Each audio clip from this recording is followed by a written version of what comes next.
Buenas noches, soy Maridalín Manso y este es el segundo examen. Primera pregunta.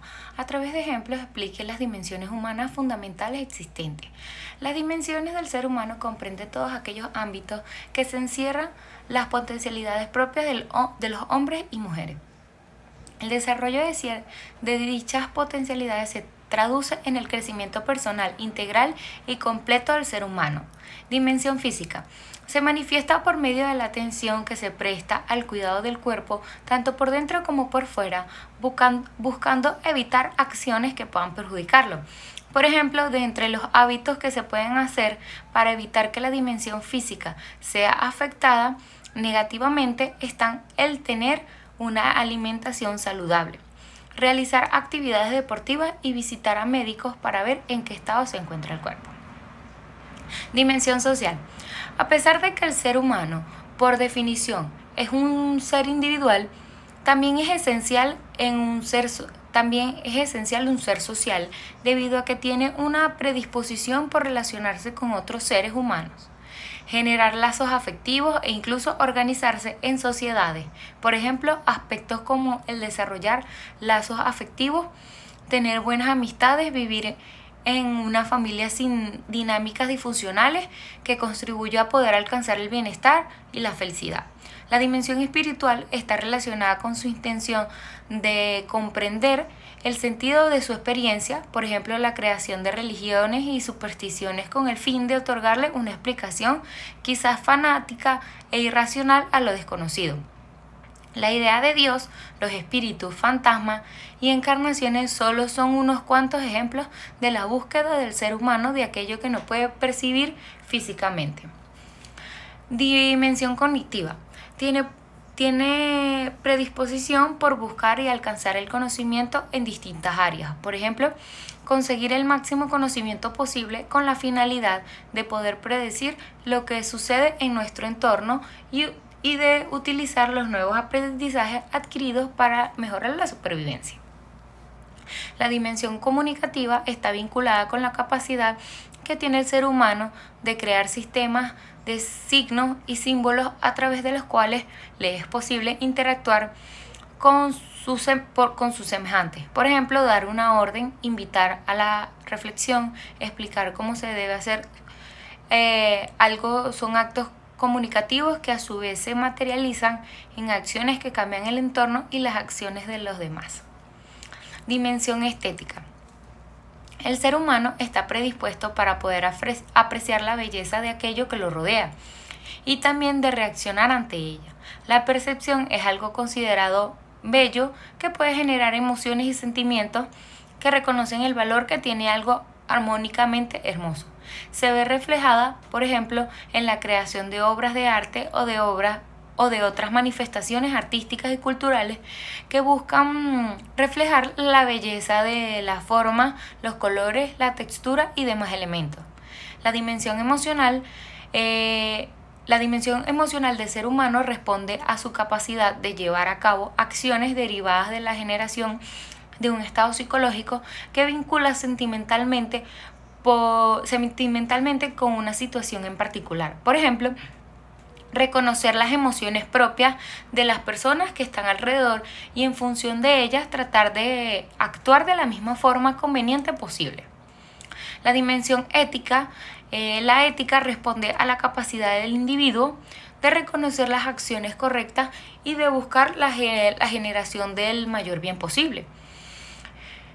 Por ejemplo, el reconocimiento del otro con la regulación de la propia conducta, con regulación a la sociedad y con la búsqueda constante de las herramientas que permitan proporcionar un comportamiento respetuoso entre los seres humanos. Segunda pregunta, explica a través de ejemplos qué se entiende por instituciones sociales y cuál es su relación con el derecho. Las instituciones sociales son las entidades que se encargan de mantener y salvaguardar al conjunto de creencias, costumbres y comportamientos propios de una sociedad. Los seres humanos son individuos sociales por naturaleza.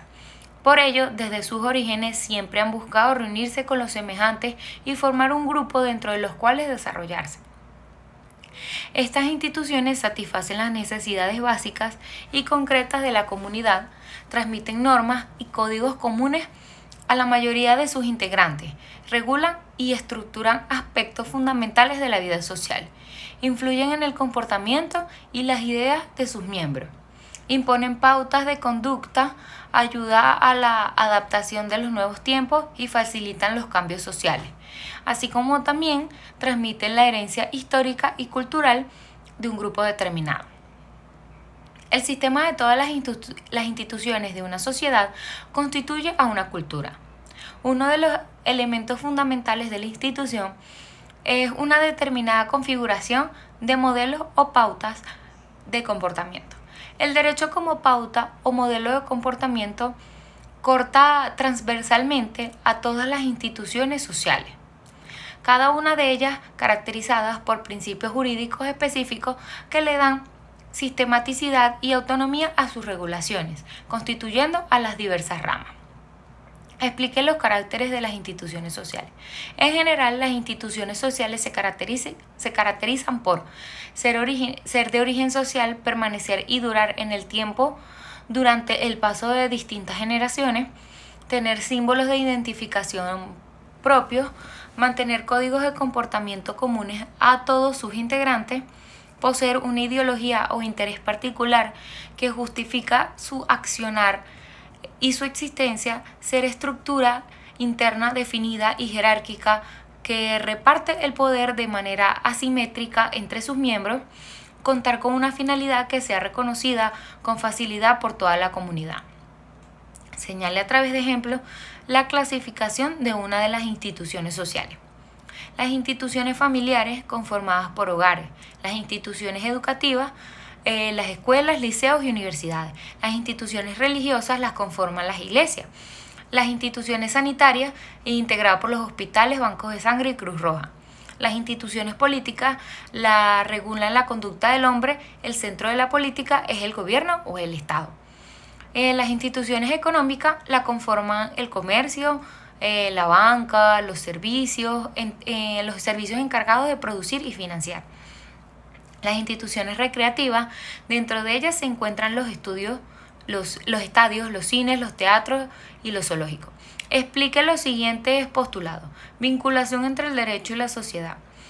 Derecho y sociedad se encuentran intrínsecamente relacionados, por ello, el primero es necesario para la convivencia humana en la sociedad, en tanto ordenadora de la conducta humana en sus variadas relaciones socialmente aceptadas.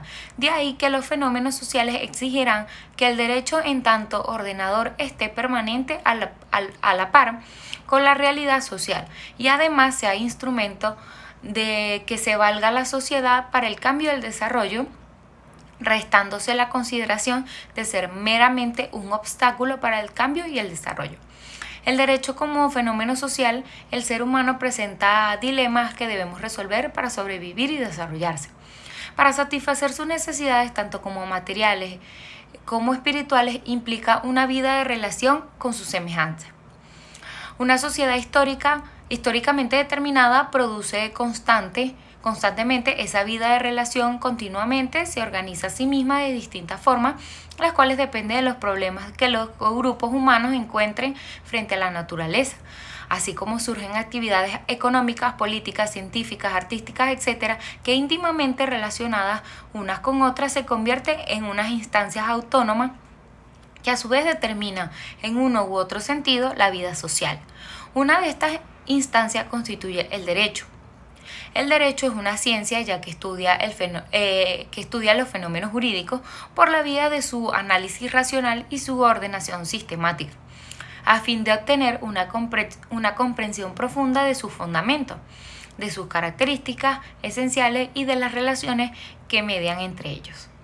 El derecho es parte de la vida social, un hacer humano que manifiestan un conjunto de normas que han sido elaboradas para satisfacer necesidades sociales de acuerdo con determinados valores.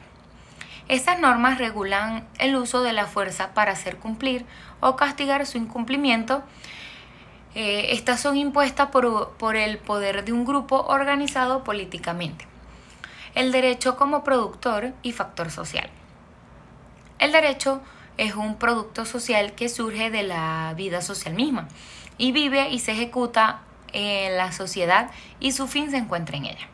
Este, además de ser una realidad racional, también es una realidad fenoménica y valiosa, puesto que busca la realización de ciertos valores como el bien común, la justicia, la seguridad y el orden, entre otros, y tiene una existencia real y no meramente ideal. Explique en la actualidad qué se entiende por cultura, cuáles son sus características e importancia para la sociedad. Cultura se refiere a un conjunto de bienes materiales y espirituales de un grupo social transmitido de una generación en generación, a fin de orientar las prácticas individuales y colectivas. Incluye lenguas, procesos, modos de vida, costumbres, tradiciones, hábitos, valores, patrones, herramientas y conocimientos. Entre sus características se encuentran que abarcan la totalidad de las prácticas humanas, surgen en posición a la naturaleza, representan una visión del mundo, se expresan simbólicamente, proveen el orden social, su supervivencia depende de la comunicación, consolidan tradiciones, son dinámicas, esto es que se transforman, son más o menos abiertas, es decir, son susceptibles a las influencias de otras culturas. La cultura es lo que nos da identidad y por eso el Estado debe garantizar la socialización de la cultura y el acceso de las minorías a ella. Las distintas manifestaciones artísticas como la música, la danza, el teatro, etc., son formas de exteriorizar o de contar nuestra historia, narrar el contexto. Por esto la cultura también es un legado y sirve como base en una sociedad para que ella también se transmite enseñanzas para las siguientes generaciones. Gracias, esto fue toda mi exposición.